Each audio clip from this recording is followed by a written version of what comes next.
ସମସ୍ତଙ୍କୁ ମୋର ନମସ୍କାର। ଆଜି ମୁଁ ଆପଣମାନଙ୍କ ରୂଢ଼ି ବିଷୟରେ କିଛି କହିବା ପାଇଁ ଚାହୁଁଛି। ଆପଣମାନେ ନିଶ୍ଚୟ ଧ୍ୟାନର ସହ ଭିଡ଼ିଓ ଦେଖିବେ। ଆଉ ଯଦି ଆପଣମାନଙ୍କୁ ଏ ଭିଡ଼ିଓଟି ଭଲ ଲାଗୁଛି ନିଶ୍ଚୟ ଲାଇକ୍, ସବସ୍କ୍ରାଇବ୍ ଏବଂ ସେୟାର କରିବାକୁ ଭୁଲିବେନି। ଆସନ୍ତୁ ଆଜି ପଢ଼ିବା ଆମେ ରୂଢ଼ି ବିଷୟରେ। ତ ଓଡ଼ିଆ ଭାଷାରେ ପ୍ରଚଳିତ ରୂଢ଼ି ପ୍ରୟୋଗର ତିନୋଟି ଧାରା ପରିଲକ୍ଷିତ ହୁଏ। ବିଶେଷ କରି ଓଡ଼ିଆରେ ତିନୋଟି ରୂଢ଼ି ଦେଖିବାକୁ ମିଳେ। ତ ସେଗୁଡ଼ିକ ହେଲା, ପ୍ରଥମରେ କ୍ରିୟାହୀନ ରୂଢ଼ି, ଯାହାକି ଯେଉଁଠି କ୍ରିୟା ନଥାଏ ବା କାର୍ଯ୍ୟ ନଥାଏ ତାକୁ କ୍ରିୟାହୀନ ରୂଢ଼ି କୁହାଯାଏ। ଦ୍ୱିତୀୟ ନମ୍ବର ହେଲା କ୍ରିୟାଯୁକ୍ତ ରୂଢ଼ି, ଯେଉଁଥିରେ କି ଯେଉଁ ବାକ୍ୟରେ କି ବା ଯେଉଁ ରୂଢ଼ିରେ କ୍ରିୟା ଯୋଗ କରିକି ବା କାମ ଯୋଗ କାର୍ଯ୍ୟଟି ଯୋଗ କରି କରାଯାଇଥାଏ ତାକୁ କୁହାଯାଏ କ୍ରିୟାଯୁକ୍ତ ରୂଢ଼ି। ଏବଂ ତୁଳନାତ୍ମକ ରୂଢ଼ି ବା ଉପମା ଯାହାକୁ ଦିଆଯାଇଥାଏ, କାହାକୁ ତୁଳନା କରି ଯଦି ଆମେ କୌଣସି ଜିନିଷ ରୂଢ଼ି ପ୍ରୟୋଗ କରୁଛୁ ତାହେଲେ ତାକୁ କୁହାଯାଏ ତୁଳନାତ୍ମକ ରୂଢ଼ି। ତ ପ୍ରଥମେ ଆମେ ଦେଖିବା କ୍ରିୟାହୀନ ରୂଢ଼ି, ଯେଉଁଥିରେ କି କ୍ରିୟା ନଥିବ ବା କାର୍ଯ୍ୟ ନଥିବ। ତ ପ୍ରଥମରେ ଅଛି ଏଠି ଅନ୍ଧର ଲହୁଡ଼ି, ବା ତାର ଅର୍ଥ ହେଉଛି ଅସହାୟର ସହାୟ। ଶ୍ରବଣ କୁମାର ବୃଦ୍ଧ ପିତାମାତାଙ୍କର ଅନ୍ଧର ଲହୁଡ଼ି ଥିଲେ, ମାନେ ସେ ଅସହାୟର ସହାୟ ଥିଲେ। ନେକ୍ସଟ ଆସିଲା ଆମର ଅନ୍ଧ ବୁଝାମଣା ବା ଅନ୍ୟାୟ ବିଚାର। ଏ ତ ଅନ୍ଧ ବୁଝାମଣା ରୀତି, ମଣିଷକୁ ଯେବେ ମଣିଷ ଛୁଇଁଲା କେଉଁ ବାଟେ ଯିବ ଜାତି। ନେକ୍ସଟ ହେଲା ଆମର ଅରଣ୍ୟ ରୋଦନ, ଯାହାର ଅର୍ଥ ହେଉଛି ନିଷ୍ଫଳ ପ୍ରାର୍ଥନା ବା ବୃଥା ପ୍ରାର୍ଥନା। ରାବଣ ନିକଟରେ ସୀତାଙ୍କର ଆକୁଳତା ଅରଣ୍ୟ ରୋଦନରେ ପରିଣତ ହୋଇଥିଲା। ତ ଏହାର ଅର୍ଥ ହେଉଛି ଯେତେବେଳେ ସୀତା ରାବଣଙ୍କ ନିକଟରେ ରୋଦନ କରୁଥିଲେ ତାହା ଥିଲା ବା ଆକୁଳରେ ଯାହା ସେ ବିନତି କରୁଥିଲେ ତାହା ନିଷ୍ଫଳ ଥିଲା। ନେକ୍ସଟ ଆସିଲା ଆମର ଅହିନକୂଳ ସମ୍ପର୍କ ବା ଘୋର ଶତ୍ରୁତା। ଭାଇ ଭାଇ ମଧ୍ୟରେ ଅହିନକୂଳ ସମ୍ପର୍କ ସୃଷ୍ଟି ହେବା ଆଦୌ ଉଚିତ ନୁହେଁ। ଅହିନକୂଳ ସମ୍ପର୍କ ଅର୍ଥ ହେଉଛି ଘୋର ଶତ୍ରୁତା ଯଦି ଆମ ଭାଇ ଭାଇ ମଧ୍ୟରେ ସୃଷ୍ଟି ହେବ ତାହେଲେ ତାହା ଉଚିତ ନୁହେଁ। ଦେନ୍ ଅଲଣା କଥା ବା ମୂଲ୍ୟହୀନ କଥା। ତାଙ୍କର ସେ ଅଲଣା କଥା ଶୁଣିବାକୁ ମୋର ବେଳ ନାହିଁ। ନେକ୍ସଟ ଆସିଲା ଅକଲ ଗୁଡୁମ ବା ବୁଦ୍ଧି ବଣା ହେବା। ଓକିଲ ବାବୁ ମିଛ କହୁଥିବା ସାକ୍ଷୀକୁ ପ୍ରଶ୍ନ ପଚାରି ତାର ଅକଲ ଗୁଡୁମ କରିଦେଲେ, ମାନେ ତାର ବୁଦ୍ଧିକୁ ବଣା କରିଦେଲେ। ନେକ୍ସଟ ଦେଖିବା ଅଳ୍ପ ବିଦ୍ୟା ଭୟଙ୍କରୀ, ଅର୍ଥ ଅଳ୍ପ ଜ୍ଞାନ ଯୋଗୁଁ ଅପଦସ୍ଥ ହେବା। ଯାହାର କମ୍ ଜ୍ଞାନ ଥାଏ ସିଏ ବହୁତ ଇଏ ଦେଖାଏ ନା, ତ ସେ ତା ଭଳିଆ ଏଇଠି ଆମେ ଜାଣିଛୁ, ପ୍ରାୟତଃ ଆମେ ବ୍ୟବହାର କରୁ ଏଇସବୁ ଶବ୍ଦ। ଆଶୁତୋଷ ସବୁଠି ନିଜର ଆତ୍ମବଡ଼ିମା ଦେଖାଇ ଶେଷରେ ଅପଦସ୍ଥ ହେଉଛି। କଥାରେ ପରା ଅଛି ଅଳ୍ପ ବିଦ୍ୟା ଭୟଙ୍କରୀ, କାରଣ ଏଇଠି ଆଶୁତୋଷ ଛୋଟ କମ୍ ଜ୍ଞାନ ଅଛି କିନ୍ତୁ ସେ ତାର ଜ୍ଞାନକୁ ସେ ଦେଖାଉଛି, ସେଥିପାଇଁ ବୋଲିକି ଏଇଟା ଲେଖାଯାଏ ଅଳ୍ପ ବିଦ୍ୟା ଭୟଙ୍କରୀ। ଆକାଶ କୁସୁମ ମାନେ ବୃଥା ସ୍ୱପ୍ନ। ବର୍ତ୍ତମାନ ପରିସ୍ଥିତିରେ ରାମରାଜ୍ୟ ଗଢ଼ିବାର ଅସ୍ପର୍ଦ୍ଧ୍ୟା ପୋଷଣ କେବଳ ଆକାଶ କୁସୁମ ମାତ୍ର। ଆକାଶ କୁସୁମ ମାନେ କ'ଣ, ଆମେ କ'ଣ ବୃଥାରେ ସ୍ୱପ୍ନ ଦେଖିବା? ଆକାଶରେ କ'ଣ କେବେ କୁସୁମ ହୁଏ କି? ନାହିଁ। ତ ସେଇଥିପାଇଁ ଆକାଶ କୁସୁମ କହିଲେ ତାର ବୃଥା ସ୍ୱପ୍ନ ବା ମିଛ ସ୍ୱପ୍ନ। ଆପଣା ସୁନା ଭେଣ୍ଡି ମାନେ ନିଜ ଲୋକ ଅଯୋଗ୍ୟ। ଯଦି ସୁନାଟା ଥିବ ତାହେଲେ ସେ କ'ଣ ଭେଣ୍ଡି ହେବ? ତ ଆପଣା ସୁନା ଭେଣ୍ଡି ହେଲା, ଯାହା ତ ନିଜ ଲୋକର ଅଯୋଗ୍ୟତାକୁ ଦେଖାଏ। ଆପଣା ସୁନା ତ ଭେଣ୍ଡି, ପର ସହିତ କଳି କରି ଲାଭ କ'ଣ? ଉପରିମାଲ ନିର୍ଦ୍ଦିଷ୍ଟ ଆୟରୁ ଅଧିକ ମାଗଣା ମିଳିବା ବା ମାଗଣା ଯାହା ଆମେ ପାଇଥାଉ, ଯାହା ଆମ ପାଖରେ ଅଛି ତାଠୁ ଯଦି ଅଧିକ କିଛି ମିଳିଯାଏ ତାହେଲେ ତାହା କୁହାଯାଏ ଉପରିମାଲ। ଉପରିମାଲ ସଂଗ୍ରହ କରୁଥିବା ବ୍ୟକ୍ତି ଦେଶର କଳଙ୍କ। ଉପର ଠାଉରିଆ ମାନେ ଗଭୀରତାର ଅଭାବ ବା ସାରବତାର ଅଭାବ। ସବୁବେଳେ ଏମିତି ଉପର ଠାଉରିଆ କଥା କହ ନାହିଁ। କିଛି ଘଟଣା ଠିକ୍ ଭାବରେ ନ ବୁଝି ଉପର ଠାଉରିଆ ମନ୍ତବ୍ୟ ଦେବା ଉଚିତ ନୁହେଁ, ବା ଉପରେ ଉପରେ କଥା ଯେତେବେଳେ ଆମେ ହଉ ତାହେଲେ ତାହା ଠିକ୍ ନୁହଁ। ଏ ଘର ମାଉସୀ ସେ ଘର ପିଉସୀ, ଏପଟ ସେପଟ ଛିଦ୍ର କରି ସେ ଯେ ସବୁଠାରେ ଭଲେଇ ହୁଏ। ଚମ୍ପାରାଣୀ କଥାକୁ ମୋଟେ ବିଶ୍ୱାସ କର ନାହିଁ, ସେ ପରା ଏ ଘର ମାଉସୀ ସେ ଘର ପିଉସୀ। ଏକ ଘରକିଆ ବା ସାମାଜିକ ବାସନ୍ଦ। ଜଣକୁ ଏକ ଘରକିଆ କରି ରଖିବା ମାନବିକ ଅଧିକାର ସମ୍ପୂର୍ଣ୍ଣ ଉଲ୍ଲଙ୍ଘନ। ଅଳିଆରୁ ଗଜାମା ଜନ୍ମରୁ ଚତୁର। ଆମେ ପ୍ରାୟତଃ ଏସବୁ ବ୍ୟବହାର କରିଥାଉ ଆମର ସାଧାରଣତଃ ଆମର କଥାବାର୍ତ୍ତା ହେବା ସମୟରେ। ସେ ଅଳିଆରୁ ଗଜା, ତାକୁ ଶିଖାଇବ କ'ଣ? କର ଛଡ଼ା ବା ଦାୟିତ୍ୱ ନ ନେବା। ସମୂହ କାର୍ଯ୍ୟରେ କର ଛଡ଼ା ଦେବା ଠିକ୍ ନୁହେଁ। କାଠିକର ପାଠ ବା କଷ୍ଟସାଧ୍ୟ। ବଜାର ଦର ଯେମିତି ହେଲାଣି ଅଳ୍ପ ରୋଜଗାରରେ ଚଳିବା କାଠିକର ପାଠ। କୁହା ମୁଣ୍ଡା କପିଳା। ବହୁ ଅବାନ୍ତର କଥା କହିବ ବା ଯିଏ ବହୁତ କଥା କୁହେ ତାହାକୁ କୁହାଯାଏ, ଖାଲି କଥା କହିବ କିନ୍ତୁ କିଛି କାମ କରିବନି, ତ ତାହାକୁ କୁହାଯାଏ କୁହାମୁଣ୍ଡା କପିଳା। ଆଜିକାଲି ଶସ୍ତା ରାଜନୀତି କରୁଥିବା ନେତାମାନେ ହେଉଛନ୍ତି କୁହାମୁଣ୍ଡା କପିଳା। ଦେନ୍ କପାଳ ଲିଖନ ବା ଭାଗ୍ୟଫଳ ଯାହାକୁ କୁହାଯାଏ। କପାଳ ଲିଖନକୁ କିଏ ବା ବଦଳେଇ ଦେଇପାରିବ? ଆଉ କିଛି ଅଛି କପାଳ ଲିଖନ କିଏ କରିବ ଆନ। କୁମ୍ଭୀର କାନ୍ଦଣା ବା ଛଳନା, ଯେ ଛଳ କରିକି ବା ଛଳନା କରିକି କାନ୍ଦେ ତାକୁ କୁହାଯାଏ କୁମ୍ଭୀର କାନ୍ଦଣା। ତୁମର କୁମ୍ଭୀର କାନ୍ଦଣା ମୋ ଉପରେ କୌଣସି ପ୍ରଭାବ ପକାଇବ ନାହିଁ। ନେକ୍ସଟ ଆସିଲା କୂପମଣ୍ଡୁକ, ସଙ୍କୁଚିତ ପରିବେଶରେ ବଢ଼ିଥିବା। କୂପମଣ୍ଡୁକ ମାନେ କ'ଣ? କୂପ ଭିତରେ ଯିଏ ରହିଥିବ, ତାର ଅର୍ଥ ଏକ ସଙ୍କୁଚିତ ପରିବେଶ ମଧ୍ୟରେ ଯିଏ ରହୁଥିବ ତାକୁ କୁହାଯାଏ କୂପମଣ୍ଡୁକ। ବିଜୟ ଗୋଟେ କୂପମଣ୍ଡୁକ, ତାକୁ ଦେଶ ବିଦେଶ ଖବର ପଚାର ନାହିଁ, କାରଣ ସେ ସଙ୍କୁଚିତ ପରିବେଶରେ ଅଛି, ତ ତାକୁ ଆମେ ପଚାରିଲେ କୌଣସି ବି ଆନ୍ସର ପାଇପାରିବା ନାହିଁ। ଖତଗଦାରେ ପଦ୍ମ, ପ୍ରତିକୂଳ ପରିସ୍ଥିତିରେ ପ୍ରତିଭା ସ୍ଫୁରଣ। ଖତଗଦାରେ ମାନେ ଆମେ ବୁଝିପାରୁଥିବା ଏକ ମାନେ ଅନିଶ୍ଚିତ ଜାଗାରେ ଗୋଟେ ନିଶ୍ଚିତତା ଦେଖିବାକୁ କୁହାଯାଏ ମାନେ ଖତଗଦାରେ ପଦ୍ମ। ରେଢ଼ାଖୋଲର କନ୍ଧ ପରିବାରରେ ଜନ୍ମ ହୋଇଥିଲେ ବି କବି ଭୀମ ଭୋଇ ହୋଇଥିଲେ ଖତଗଦାରେ ପଦ୍ମ ସଦୃଶ୍ୟ। ରେଢ଼ାଖୋଲ ଗୋଟେ ଛୋଟିଆ ଜାଗାଟେ, କିନ୍ତୁ ସେଥିରେ ସନ୍ଥ କବି ଭୀମ ଭୋଇ ଜନ୍ମଗ୍ରହଣ କରିଥିଲେ, ତ ସେ ନିଜର ପ୍ରତିଭା ସେ ଦେଖେଇଥିଲେ। ଆଉ ଆମ ଓଡ଼ିଶାର ପ୍ରାୟ ଲୋକ ସେ ଭୀମ ଭୋଇଙ୍କୁ ଆମେ ଜାଣୁ, ତ ସେଥିପାଇଁ ଏଠି ଲେଖାଯାଏ ଖତଗଦାରେ ପଦ୍ମ ସିଏ ଥିଲେ। ଗୋଟାଏ ଚାଉଳରେ ଗଢ଼ା ମାନେ ଅତି ସୁନ୍ଦର, ପିଲାଟିର ରୂପ ବାହୁନିବାକୁ କିଛି ନାହିଁ, ସେ ପୁରା ଗୋଟିଏ ଚାଉଳରେ ଗଢ଼ା ମାନେ ଅତି ସୁନ୍ଦର ଯିଏ ଦେଖାଯାଏ ତାକୁ କୁହାଯାଏ ଗୋଟାଏ ଚାଉଳରେ ଗଢ଼ା। ଗୋଠ ଖଣ୍ଡିଆ, ଅସାମାଜିକ ବ୍ୟକ୍ତି ବା ଗୋଷ୍ଠୀରୁ ଅଲଗା। ଗୋଠ ଖଣ୍ଡିଆ ଲୋକ ଅନେକ ଅସୁବିଧାରେ ପଡ଼େ, ଯଦି ଆମେ ରହିବାନି ସମାଜରେ ତାହେଲେ ଆମେ ବହୁତ ଅସୁବିଧାରେ ପଡ଼ିପାରୁ। ଗୋବର ଗଣେଶ ବା ନିର୍ବୋଧ, ତାକୁ କୁହାଯାଏ ମୂର୍ଖ ବି କୁହାଯାଏ। ଏବେ ବି ସମାଜରେ ସାଧାରଣ ହିସାବ କିତାବ ଜାଣିନଥିବା ଅନେକ ଗୋବର ଗଣେଶ ଅଛନ୍ତି। ଗୋବର ଗଣେଶ ମାନେ କ'ଣ? ମୂର୍ଖ। ଘର ଢିଙ୍କି କୁମ୍ଭୀର ମାନେ ନିଜ ଲୋକ ଶତ୍ରୁ ହେବା। ତାଙ୍କ ଭାଇ ତାଙ୍କ ପତନର କାରଣ। ଘର ଢିଙ୍କି କୁମ୍ଭୀର ହେଲେ ସେ କାହାକୁ ଦୋଷ ଦେବ? ଘର ବୁଡ଼ି ପାଣି ଆଣ୍ଠୁଏ ବା ଏହାର ଅର୍ଥ ହେଉଛି ବିପଦ ଉପରେ ବିପଦ। ଦେଶର କରଜ ଏତେ ହେଲାଣି ଯେ ଘର ବୁଡ଼ି ପାଣି ଆଣ୍ଠୁଏ, ତଥାପି ନେତାମାନଙ୍କର ରାଜକୀୟ ଆୟସ କମୁନି। ହେଲା, ଏଥିରେ ଆମେ ଦେଖିପାରୁଛୁ ଯେ ଇଏ ହେଉଛି ଘର ବୁଡ଼ି ପାଣି ଆଣ୍ଠୁଏର ମିନିଂ ହେଉଛି ବିପଦରେ ନ ବା ବିପଦ ଉପରେ ବିପଦ। ତାପରେ ଆସିଲା ଆମର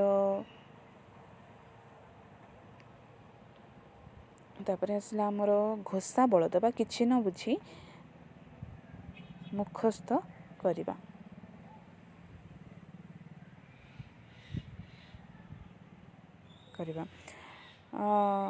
ଘୋଷା ବଳଦ ହୋଇ ଲାଭ କ'ଣ?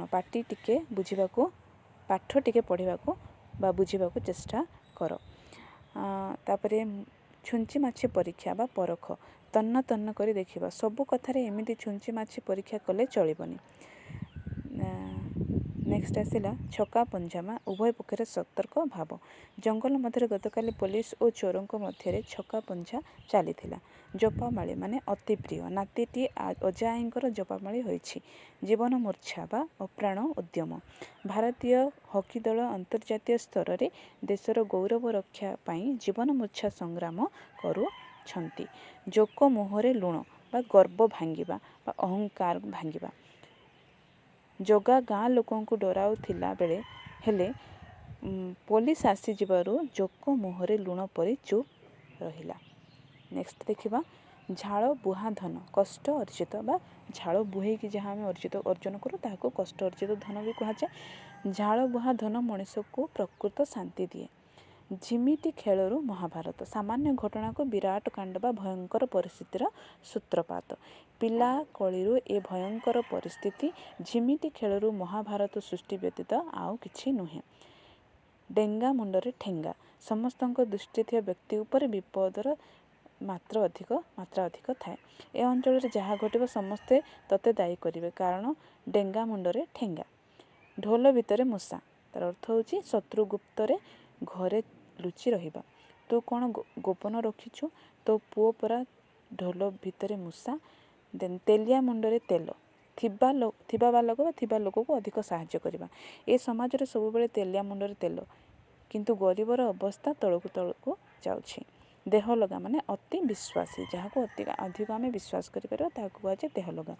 ଦୟାନିଧି ଦୀନବନ୍ଧୁ ବାବୁଙ୍କର ଦେହ ଲଗା ବନ୍ଧୁ। ନଈନ ଦେଖୁଣି ଲଙ୍ଗଳା, ବିପଦ ନ ଆସୁଣୁ ଛାନିଆ ହେବା। ନଈନ ଦେଖୁଣି ଲଙ୍ଗଳା ହେଲେ ବିପଦକୁ ସାମ୍ନା କରିବା ଦୁଃସାଧ୍ୟ ହେବ। ନଛୋଡ଼ ବନ୍ଧା ମାନେ ଏକଜିତିଆ। ବର୍ତ୍ତମାନ ଏହା ଆମର OSSEର ଏକ୍ଜାମରେ ମଧ୍ୟ ଏହା ପଡ଼ିଥିଲା। ତାଙ୍କର ନଛୋଡ଼ ବନ୍ଧା ମନୋଭାବ ଯୋଗୁଁ ପରିବାରଟା ଉଜୁଡ଼ି ଗଲା। ନାଟର ଗୋବର୍ଦ୍ଧନ ଅନର୍ଥର ମୂଳ। ଗାଁର ସରପଞ୍ଚ ଟାଉଟର ହରି ମିଶ୍ରେ ସବୁ ନାଟର ଗୋବର୍ଦ୍ଧନ। ଫାଙ୍କା ଆବାଜ ମାନେ ବୃଥା ଧମକ, ଯେ ଫାଙ୍କାରେ ଆବାଜ ଦିଏ। ତୁମର ଫାଙ୍କା ଆବାଜରେ ଡରିଯିବା ଲୋକ ମୁଁ ନୁହେଁ। ଫଟା କପାଳ ବା ମନ୍ଦ ଭାଗ୍ୟ, ମୋର ତ ଫଟା କପାଳ, ଗୋଟିଏ ହେଲେ ପିଲା ଯୋଗ୍ୟ ହେଲେନି। ବଣ ବିଛୁଆତି ମାନେ ଅତି ଦୁଷ୍ଟ ବା ମୂଳରୁ ଦୁଷ୍ଟ। ସେ ପିଲାଟି ବଣ ବିଛୁଆତି, ତା ସଙ୍ଗରେ ମିଶିଲେ ଭଲ ପିଲା ବି ନଷ୍ଟ ହୋଇଯିବ। ବାଆକୁ ବତା ବା କ୍ଷୀଣ ଆଶ୍ରୟ, ମହାବାତ୍ୟା ଅଞ୍ଚଳରେ ମୁଣ୍ଡ ଗୁଞ୍ଜିବାକୁ ଲୋକମାନେ ତିଆରି କରିଥିବା ଝାଟି ମାଟିର ଘର ଗୁଡ଼ିକ ବାଆକୁ ବତା ପରି। ନେକ୍ସଟ ଦେଖିବା ବାପାରାଣ ଢିଙ୍କିଗିଳ, ବାଧ୍ୟ କରିବା। ମୁଁ ତ ଏ କାମ କରିପାରିବିନି ବୋଲି ବାରମ୍ବାର କହିଲି, ମୋତେ ବାପାରାଣ ଢିଙ୍କିଗିଳ କଥା କହୁଛ କାହିଁକି? ବାହାଘର ବେଳେ ବାଇଗଣ ରୁଆ, ଆଗରୁ ପ୍ରସ୍ତୁତ ନ ହୋଇ ଶେଷ ମୁହୂର୍ତ୍ତରେ କାର୍ଯ୍ୟ ଆରମ୍ଭ କରିବା। ପରୀକ୍ଷା ବେଳେ ବହି କିଣା ବାହାଘର ବେଳେ ବାଇଗଣ ରୁଆ ସହିତ ସମାନ। ଯଦି ଆମେ ପରୀକ୍ଷା ଆଜି ଅଛି, ଆମେ ଆଜି ବହି କିଣିକି ପଢ଼ିବା, ତାହେଲେ ତାହା ବାହାଘର ବେଳେ ବାଇଗଣ ରୁଆ ସମାନ ହିଁ ହୁଏ।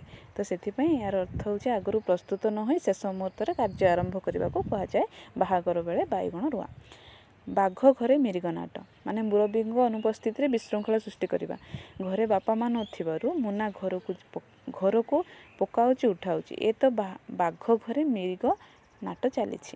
ବିରାଡ଼ି ବୈଷ୍ଣବ ମାନେ ହେଉଛି ବକ ଧାର୍ମିକ, ତାର ଅର୍ଥ ହେଉଛି ଠକ, ଯେ ଠକେ। ଧର୍ମ ପ୍ରଚାର ନାଁରେ ଅନେକ ବିରାଡ଼ି ବୈଷ୍ଣବ ସାଧୁ ରୂପରେ ଆମ ସମାଜରେ ବୁଲୁଛନ୍ତି। ବୋଝ ଉପରେ ନଳିତା ବିଡ଼ା, ଦୁଃଖ ଉପରେ ଦୁଃଖ। ତାଙ୍କର ସ୍ୱାମୀ ଦୁର୍ଘଟଣାରେ ପ୍ରାଣ ହରାଇଲେ, ପରେ ପରେ ପୁଅଟି ଚାଲିଗଲା, ମାନେ ଦୁଇଟି ଅବସ୍ଥା ହେଇଗଲା। ଏହାପରେ ଏବେ ତାଙ୍କ ଅବସ୍ଥା ବୋଝ ଉପରେ ନଳିତା ବିଡ଼ା। ପ୍ରଥମେ ତ ଗୋଟେ ବୋଝ ଥିଲା, ସ୍ୱାମୀ ମରିଯାଇଥିଲେ, ତାପରେ ଆସିଲା କ'ଣ, ତାଙ୍କ ପୁଅଟି ବି ଚାଲିଗଲା। ତ ଏଇଟା ହେଉଛି ବୋଝ ଉପରେ ପୁଣି ନଳିତା ବିଡ଼ା। ନେକ୍ସଟ ହେଉଛି ରାଣ୍ଡି ପୁଅ ଅନନ୍ତା ବା ଲଙ୍ଗଳା କଟୁରୀ ବା ଚାରି ଦଉଡ଼ି କଟା। ଏହାର ଅର୍ଥ ହେଉଛି ଅନାୟତ ବା ଶାସନର ବାହାରେ। ତା ଘର ଦୁଆର ଭାଇ ବନ୍ଧୁ ମାୟା ମମତା ବୋଲି କିଛି ନାହିଁ, ସେ ରାଣ୍ଡି ପୁଅ ଅନନ୍ତା ପରି ବୁଲୁଛି। ବୁଝିଲେ। ତାପରେ ଆସିଲା ଆମର ହାତ ବାରିଶି, ମାନେ ଯାହା ସାହାଯ୍ୟରେ କାର୍ଯ୍ୟ ହାସଲ ହୁଏ। ଆଜିକାଲି କଲେଜ ଛାତ୍ରମାନେ ରାଜନେତାଙ୍କର ହାତ ବାରିଶି ସାଜିଛନ୍ତି। ହୁଙ୍ଗା ପିଟା ମାନେ କିଛି ନ ବୁଝି ହଠାତ୍ କାମରେ ଲାଗିଯିବା, ତାଙ୍କର ହୁଙ୍ଗା ପିଟା ନୀତି ତାଙ୍କ ବିଫଳତାର କାରଣ। ତ ଇଏ ତ ଥିଲା ଆପଣମାନଙ୍କ ପାଇଁ କ୍ରିୟାହୀନ ରୂଢ଼ିର କିଛି ଏକ୍ଜାମ୍ପଲ୍। ତ ନେକ୍ସଟ ଆସିଥିଲା ଆମର କ୍ରିୟାଯୁକ୍ତ ରୂଢ଼ି। ଓକେ, ତ ନେକ୍ସଟ ଆମେ ଦେଖିବା କ୍ରିୟାଯୁକ୍ତ ରୂଢ଼ି, ଯାହାକି ପ୍ରଥମରେ ଅଛି ଅହନ୍ତା ରଖିବା ମାନେ ଆକୋଶ ରଖିବା। ଏହାର ଅର୍ଥ ହେଉଛି ପ୍ରତିହିଂସା ମନୋଭାବ ପୋଷଣ କରିବା। ସାଧୁ ଲୋକଙ୍କ ପ୍ରତି ଅହନ୍ତା ରଖିଲେ କିଛି ଫଳ ହୁଏ ନାହିଁ, ବା ଆକୋଶ ରଖିବା ବା ପ୍ରତିହିଂସା ମନୋଭାବ ରଖିବା ଏହା ଠିକ୍ ନୁହେଁ। ଏଥିରେ ଆମେ ରଖିବା ଅଛି ଗୋଟିଏ କ୍ରିୟା, ଠିକ୍ ଅଛି। ଆକୋଶ ଅଛି, ରଖିବା ଅଛି, ତ ଏମିତି କ୍ରିୟା ଯଦି କିଛି ଅଛି ରୂଢ଼ିରେ ତ ତାହାକୁ କୁହାଯାଏ କ୍ରିୟାଯୁକ୍ତ ରୂଢ଼ି। ଅନ୍ଧାରକୁ ଟେକା ପକାଇବା ଗୋଟେ ହେଉଛି କ୍ରିୟା, ତ ସେଥିପାଇଁ ବୋଲିକି ଏହାକୁ ମଧ୍ୟ କ୍ରିୟାଯୁକ୍ତ ରୂଢ଼ି କୁହାଯାଏ। ଅନୁମାନ କରିବା, ତ ଏଥିରେ ଏକ୍ଜାମ୍ପଲ୍ ଦିଆଯାଇଛି। ପ୍ରକୃତ ପାଠ ନ ଜାଣି ଅନ୍ଧାରକୁ ଟେକା ପକାଇବା ଭଳି ଉତ୍ତର ଦେବାରୁ ଶିକ୍ଷକ ଧୀରେନ୍ଦ୍ର ଉପରେ ରାଗିଲେ। ନେକ୍ସଟ ଆଖି ରଖିବା ବା ଲକ୍ଷ୍ୟ ରଖିବା। ଜାତୀୟ ସ୍ୱାର୍ଥକୁ ଆଖି ଆଗରେ ରଖି ଆମକୁ କର୍ତ୍ତବ୍ୟ ସମ୍ପାଦନ କରିବାକୁ ହେବ। ଆଖି ଦେବା ବା ଦୃଷ୍ଟି ପକାଇବା, ତାର ଅର୍ଥ ହେଉଛି ବିଷ ଦୃଷ୍ଟିରେ ଦେଖିବା, ଲୋଭ କରିବା। ନେକ୍ସଟ ହେଲା